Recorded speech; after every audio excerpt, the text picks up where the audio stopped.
Əmək və Əhalinin Sosial Müdafiəsi Nazirliyinin tabeliyində olan Dost İnklüziv İnkişaf və Yaradıcılıq Mərkəzində Novruz bayramına həsr olunmuş Yeni Gün adlı konsert proqramı və əl işlərindən ibarət sərgi təşkil olundu. Əvvəlcə təlimçilərin və benefisiarların mərkəzin yaradıcılıq studiyalarında müxtəlif mövzularda hazırladıkları əl işlərindən ibarət sərgi ilə tanışlıq oldu.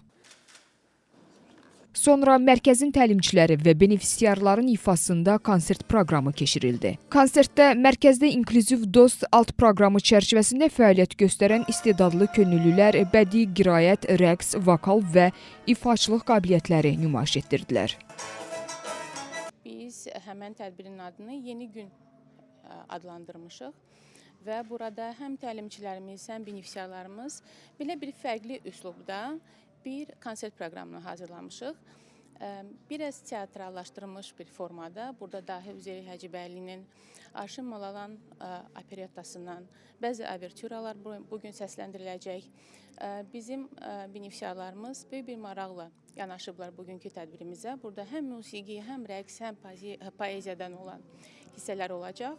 Mən ümid edirəm ki, böyük bir maraqla qarşılanacaq, çünki bizim uşaqlarımız səbirsizliklə gözləyirlər bugünü və hazırlıqlarını ediblər və öz istedadlarını bugün göstərəcəklər.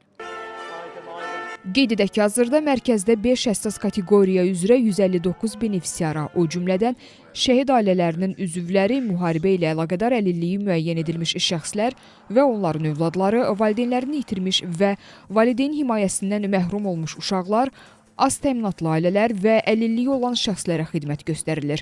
Həssas qruplara aid şəxslərin sosial adaptasiyasının gücləndirilməsi məqsədi ilə təlim və sosial psixoloji, pedaqoji dəstək tədbirləri ilə yanaşı müxtəlif layihələr həyata keçirilir. Belə tədbirlərin məqsədi mərkəzdə təlimlərə cəlb olunmuş istedadlıların incəsənət vasitəsilə cəmiyyətə inteqrasiyasını təmin etmək, tanıtmaq və yaradıcılıq imkanlarının genişləndirilməsidir.